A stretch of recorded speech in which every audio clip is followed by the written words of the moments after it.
नमस्कार। आज हम भारत के मध्यकालीन इतिहास के एक ऐसे पहलू पर बात करने जा रहे हैं जी जिस पर अक्सर ज्यादा ध्यान नहीं जाता। जी ये है पसमानदा मुसलमानों का इतिहास। हमारी ये जो पड़ताल है ये अब्दुल्ला मंसूर के लिखे और आवाज द वॉइस में छपे लेख मध्यकालीन भारत का पसमानदा इतिहास पर आधारित है। जी हाँ। और देखिए, इस पड़ताल का जो मकसद है वो उस आम धारणा को थोड़ा कुरेदना है जिसे अक्सर भारत का मुस्लिम काल कह दिया जाता है। हाँ, कभी कभी तो स्वर्णिम युग भी कहते हैं। बिल्कुल। तो हम ये जानने की कोशिश करेंगे कि उस दौर में पसमानदा कही जाने वाली जातियां थी, जैसे लाल बेली, हलाल खोर, मोची, पासी, भंड, धोबी, रंगरेज, दर्जी वगैरह। उनकी असल सामाजिक, राजनीतिक, आर्थिक हकीकत क्या थी? उनका अपना इतिहास कहाँ गया? हाँ, कहाँ गुम हो गया? और ये कैसे हुआ कि एक छोटा सा कुलीन वर्ग था, अशराफ जिन्हें कहते हैं, उनके इतिहास को ही पूरे मुस्लिम समाज का इतिहास मान लिया गया या बता दिया गया?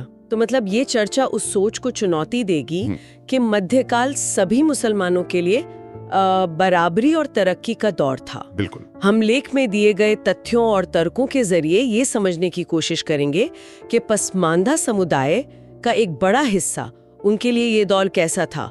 अक्सर शायद बेइज्जती, नाइंसाफी, समाज के हाशिए पर। हाँ, हाशिए पर धकेले जाने का वक्त था। और आज जो पसमानदा आंदोलन की बात हो रही है, वो इसी ऐतिहासिक समझ को कैसे सामने ला रहा है, इस पर भी बात होगी। अच्छा, तो चलिए इस विषय में और गहराई से उतरते हैं। शुरुआत कहाँ से करें?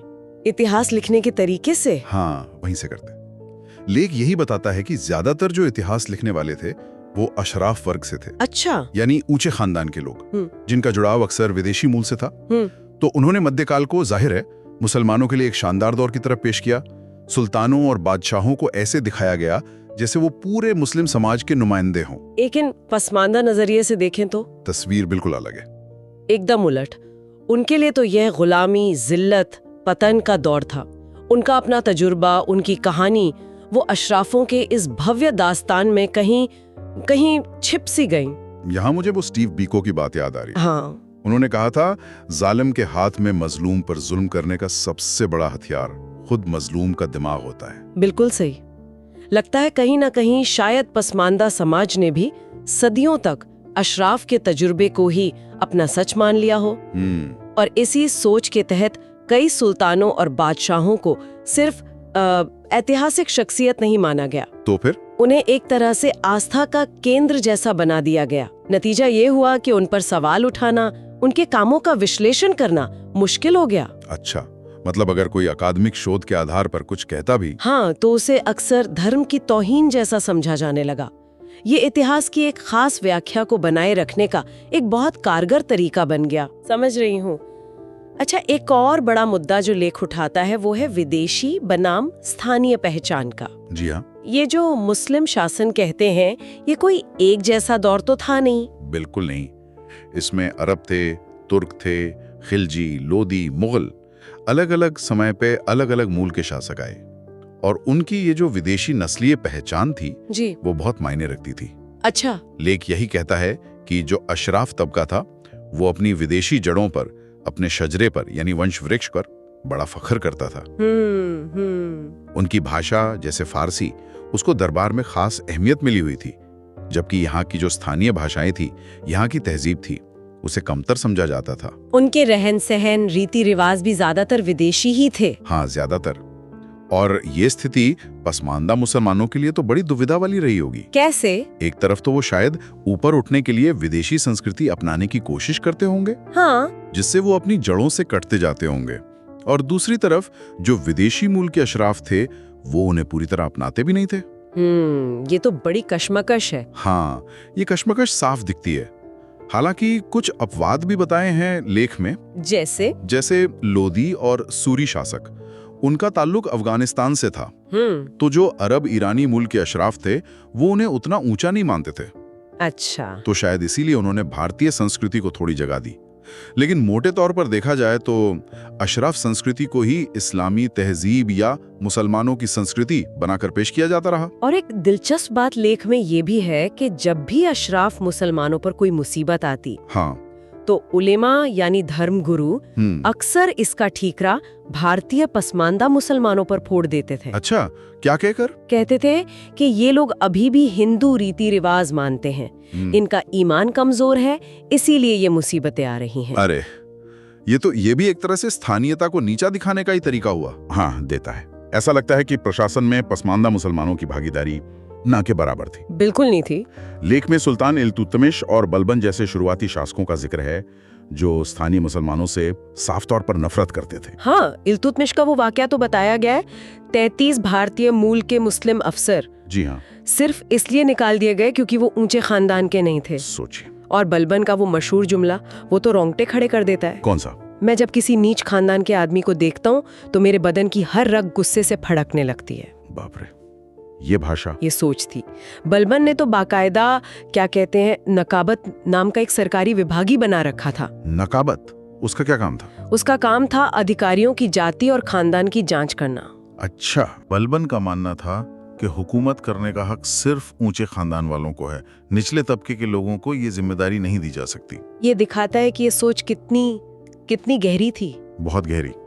एक और वाकया है, वो भी बड़ा तकलीफदेह है। बताइए। निजामुल मुल्क जुनेदी, जो शायद खुद कोरी या जुलाहा जाति से थे, उन्होंने जमाल मरजूक नाम के एक और पसमानदा को कोई ओहदा देना चाहा। इस पर एक मंत्री ने दरबार में फारसी शेर पढ़कर एतराज जताया। शेर पढ़कर क्या मतलब था उसका? उस शेर का मतलब था कि नीच के हाथ में कलम मत दो, कहीं ऐसा ना हो कि उसमें हिम्मत आ जाए और वो काबा के काले पत्थर को भी इस्तिंजा का ढेला बना दे। इस्तिंजा मतलब शौच के बाद सफाई? जी, ये भाषा, ये उस वक्त की मानसिकता का आईना है। सोचिए जरा। ये तो बहुत ही अपमानजनक है। और यहाँ ये बात भी गौर करने लायक है कि शुरुआती तुर्क सुल्तान तो खुद गुलाम हुआ करते थे। हाँ, सैद्धांतिक तौर पर तो जाति विहीन। बिल्कुल। लेकिन सत्ता में आने के बाद उन्होंने भी खुद को विदेशी शासक वर्ग का हिस्सा मान लिया और भारतीय पसमानदा जातियों से वैसी ही नफरत करने लगे। अच्छा। लेख ये भी बताता है कि वो अपने सगे भाइयों को सत्ता में हिस्सेदार बनाने के बजाय गुलामों को ऊंचे ओहदे देना पसंद करते थे। ऐसा क्यों? क्योंकि गुलामों से सत्ता वापस लेना आसान था, भाइयों को सत्ता देने का मतलब होता सल्तनत का बंटवारा। ये भी एक पहलू है। लेख में खून की पाकीज़गी या नस्लीय शुद्धता की बात भी काफी है। हाँ है। ऐसा लगता है कि विदेशी मूल के मुसलमानों में ये सोच बहुत हावी थी। मतलब वो उन बच्चों को भी हिकारत से देखते थे जिनकी माँ स्थानीय होती थी। अच्छा। इसके उदाहरण हैं लेख। हाँ, कई हैं। जैसे दक्षिण भारत में जब अरब नस्ल के लोग तमिल औरतों से शादी करते थे तो उनसे पैदा हुए बच्चों को लब्बी कहा जाता था। उन्हें बराबरी का दर्जा नहीं मिलता था। लब्बी? हाँ। और मालाबार के अरब व्यापारी अक्सर मुता करते थे। मुता मतलब कॉन्ट्रैक्ट मैरिज। जी, शायद निम्न जाति की औरतों से, और उनसे पैदा हुए बच्चों को मोपला या मापला कहते थे। मोपला? इसका मतलब माँ का बच्चा। उन्हें बाप के खानदान से नहीं जोड़ा जाता था। अरे, सिकंदर लोदी के बादशाह बनने पर भी सवाल उठे थे। हाँ, क्योंकि उनकी माँ हिंदू सुनार जाति से थी। सिंध में मुजफ्फर खान तुर्क को इसीलिए गद्दी नहीं मिली क्योंकि उनकी माँ सिंधी झरिया जनजाति की थी। मिर्जा बाकी तरखान, जिनकी माँ सिंधी थी, उन्हें लोग मजाक में सिंधी बच्चा कहते थे। तो ये सब वाक़े दिखाते हैं कि नस्ल और खानदान को कितनी ज्यादा अहमियत दी जाती थी। बहुत ज्यादा। और ये सिर्फ सामाजिक स्तर पर नहीं था, ये भेदभाव कानूनी और प्रशासनिक तौर पर भी लागू था। अच्छा, मुगल बादशाह अकबर के बारे में भी कुछ है? उन्हें तो अक्सर उदार माना जाता है। हाँ, लेकिन लेख बताता है कि उन्होंने हुक्म दिया था कि कसाईयों और मछुआरों जैसे कुछ पेशे, जी, इन लोगों के घर आम आबादी से अलग बसाए जाएं। अलग क्यों? और ये भी कि जो लोग इनसे मेल जोल रखेंगे उन पर जुर्माना लगाया जाएगा। जुर्माना मेल जोल रखने पर? जी। और अकबर का एक और फरमान, वो तो और भी चौंकाने वाला है। क्या? उन्होंने कहा था कि नीची कौम के लोगों को इल्म यानी ज्ञान हासिल करने से रोका जाए। क्या? इल्म हासिल करने से रोका जाए? हाँ, क्योंकि उनके मुताबिक इनके इल्म हासिल करने से दुनिया में फसाद यानी गड़बड़ी पैदा होती है। ये तो सीधे सीधे शिक्षा के दरवाजे बंद करने जैसा हुआ। बिल्कुल। और सजा देने में भी फर्क था। आईने अकबरी का हवाला है लेख में। हाँ? कि अगर कोई नीची जाति का आदमी ऊंची जाति वाले को गाली दे तो 12.5 दरम जुर्माना। ठीक है। अगर बराबर वाले को दे तो जुर्माना आधा। और अगर कोई ऊंची जाति वाला किसी नीची जाति वाले को गाली दे तो जुर्माना सिर्फ चौथाई। सिर्फ चौथाई। ये तो साफ साफ मतलब खुल्लम खुल्ला जाति पर आधारित कानूनी भेदभाव। बिल्कुल। तो यहाँ एक अहम बात ये समझ आती है कि भेदभाव सिर्फ सामाजिक सोच तक सीमित नहीं था, उसे बाकायदा कानून और प्रशासन का सहारा मिला हुआ था। इस पूरे ताने बाने को बनाए रखने में जो ऊंचे तबके थे, एलीट्स, उनकी क्या भूमिका थी? लेख खास तौर पर 2 वर्गों का जिक्र करता है, सैयद और उलेमा। जी। पहले सैयदों की बात करें, इन्हें इतना खास दर्जा क्यों मिला और कैसे मिला? देखिए, लेख के अनुसार सैयद वर्ग जो पैगंबर मोहम्मद के वंशज होने का दावा करते हैं, हाँ। उन्होंने अपनी पैदाइशी बड़ाई स्थापित करने के लिए कहानियों और कथित हदीसों का सहारा लिया। समाज में ये बात बैठा दी गई कि सैयद जन्म से ही ऊंचे हैं, पवित्र हैं। अच्छा। शासकों से भी उन्हें खास संरक्षण मिलता था। किस तरह का संरक्षण? काजी, मुफ्ती, सदर जैसे बड़े धार्मिक और न्यायिक पद अक्सर उन्हीं को मिलते थे। हाँ। उन्हें जागीरें मिलती थीं, वजीफे दिए जाते थे। यहाँ तक कि लेख कहता है अगर कोई सैयद किसी का खून भी कर दे तो उसे मौत की सजा से छूट थी। क्या खून करने पर भी? क्यों? क्योंकि बादशाह इसे बुरा शगुन मानते थे। ये तो बहुत बड़ी रियायतें हैं। और अपने इस खास दर्जे को बनाए रखने के लिए उन्होंने क्या किया? उन्होंने कुफू के सिद्धांत का इस्तेमाल किया। कुफू? हाँ, मतलब शादी में बराबरी। यानी वो दूसरी जातियों में शादी नहीं करते थे ताकि उनके खून की, जिसे वो शुद्धता कहते थे, वो बनी रहे। अच्छा। उनके मोहल्ले अलग होते थे, यहाँ तक कि कब्रिस्तान भी अलग। कब्रिस्तान भी अलग? जी। और इन सारी सहूलियतों और इज्जत की वजह से मध्य एशिया और ईरान से बड़ी तादाद में सैयद भारत आए। लेकिन ये जो सैयदवाद की विचारधारा है, ये टिकी कैसे रही समाज में? लेख में एक दिलचस्प नुक्ता है इस पर। वो ये कि सैयदवाद की पूरी इमारत पसमानदा मुसलमानों की इसे मानने और इसमें सहयोग करने पर टिकी थी, और शायद आज भी टिकी है। अच्छा, कैसे? मदरसों पर, खानकाहों पर, मज़ारों पर। लेख के मुताबिक 99% मज़ारें सैयदों की हैं। 99%? हाँ। और दूसरे दीनी संगठनों पर उनके नियंत्रण ने इस विचारधारा को मजबूत करने में मदद की। तो कहने का मतलब है कि सामाजिक श्रेष्ठता सिर्फ दावे से नहीं बनती। नहीं, उसे नीचे के तबके की स्वीकृति भी चाहिए होती है। बिल्कुल। जो यहाँ धर्म और संस्थानों के जरिए हासिल की गई। अच्छा, अब दूसरे प्रभावशाली वर्ग पर आते हैं, उलेमा। उनकी क्या भूमिका रही इस सब में? उलेमा यानी इस्लामी विद्वान और धर्मगुरु। हाँ। उन्होंने शासकों और अशराफ वर्ग पर असर डालकर जातिवादी और अक्सर सांप्रदायिक नीतियों को लागू करवाने में अहम किरदार निभाया। अच्छा। इतिहासकार मुबारक अली का हवाला देते हुए लेख कहता है कि उलेमा को हुकूमत से पद मिलते थे, जागीरें मिलती थीं, दूसरी सहूलियतें मिलती थीं। बदले में वो शासकों की हुकूमत को इस्लामी ठहराते थे और आम मुसलमानों को बादशाह के प्रति वफादार रहने की सलाह देते थे। मुबारक अली का एक और नुक्ता है लेख में, हाँ। जो थोड़ा सोचने पर मजबूर करता है। क्या? वो कहते हैं कि उलेमा का काम मसलों को सुलझाना कम था और पैदा करना ज्यादा था। पैदा करना मतलब समाज जितना ज्यादा धार्मिक मसलों और बहसों में उलझा रहेगा, उलेमा की पूछ और उनका असर उतना ही बढ़ेगा। वो समाज के रहनुमा बने रहेंगे। हाँ, ये एक दिलचस्प दृष्टिकोण है। और उन्होंने पसमानदा जातियों को तालीम और सत्ता से दूर रखने में भी मदद की। कैसे? जैसे औरंगजेब के जमाने में फतवाए आलमगीरी नाम का इस्लामी कानूनों का संग्रह तैयार हुआ। हाँ, सुना है। उसमें कुफू यानी शादी में बराबरी के सिद्धांत को और पुख्ता कर दिया गया। अच्छा। इससे इस्लामी समाज के अंदर जातिवाद को एक तरह की कानूनी और धार्मिक मान्यता मिल गई। हाँ। लेख ये भी इशारा करता है कि औरंगजेब के प्रशासन में राजपूत और ब्राह्मण अधिकारियों की संख्या अकबर के समय से भी ज्यादा थी। हाँ, लेकिन पसमानदा मुसलमानों के लिए जगह तब भी नहीं थी। आमतौर पर तो सूफीवाद को उदारता, प्रेम, बराबरी का प्रतीक माना जाता है। दरगाहों पर हर कोई जाता है। जी, आम धारणा तो यही है। लेकिन लेख इस पर भी एक अलग पसमानदा नजरिया पेश कर रहा है। ये थोड़ा चौंकाने वाला है। हाँ, ये परंपरागत समझ से थोड़ा अलग है। पसमानदा व्याख्या के अनुसार सूफीवाद असल में सैयद जाति की श्रेष्ठता और पवित्रता को स्थापित करने का एक बहुत बड़ा जरिया बन गया। अच्छा। सूफीवाद। हाँ। इसके चलते इस्लामी बराबरी यानी मसावात का जो आदर्श था वो पीछे छूट गया और समाज में ऊंच नीच, जात पात, इसको मजबूती मिली। ये कैसे हुआ? लेख मसूद आलम फलाही का हवाला देते हुए एक तर्क देता है कि जब पैगंबर के परिवार यानी बनु फातिमा, जिनमें सैयद आते हैं, उनको राजनीतिक सत्ता यानी खिलाफत नहीं मिली, तो उन्होंने रूहानी यानी आध्यात्मिक सत्ता की राह पकड़ी, जो सूफी परंपरा कहलाई। अच्छा। और इस परंपरा का सिलसिला हजरत अली से जुड़ा गया, जिन्हें सूफी परंपरा में पहला आध्यात्मिक खलीफा माना जाता है। तो इस तरह सूफीवाद भी कहीं न कहीं वंश और जन पर आधारित श्रेष्ठता के विचार से जुड़ गया। तो ये एक ऐसा दृष्टिकोण है जिस पर और सोचने की जरूरत है। बिल्कुल। अब जरा आर्थिक पहलू पर आते हैं। जाति व्यवस्था और अर्थव्यवस्था, इनका क्या रिश्ता बताया गया है?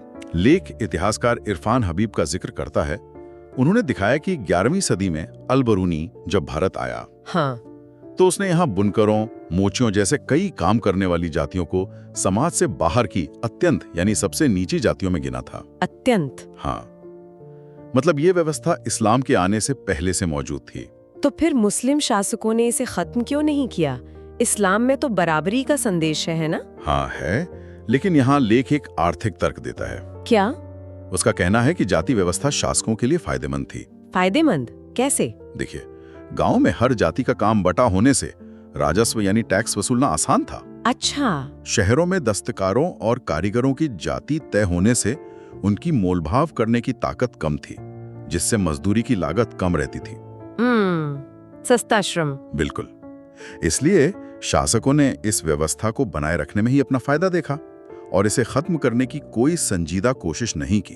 तो इस्लाम अपनाने के बाद भी ये व्यवस्था बनी रही? हाँ, भारतीय समाज की ये जाति व्यवस्था मुसलमानों में भी जारी रही और उनमें भी कमीन यानी निचले समझे जाने वाले पेशे वाले समुदाय बन गए, जिन्हें हिकारत से देखा जाता था। कमीन, ये शब्द भी इस्तेमाल होता था। जी। ये बात तो धर्म परिवर्तन के सवाल को भी एक नए नजरिए से देखने पर मजबूर करती है। कैसे?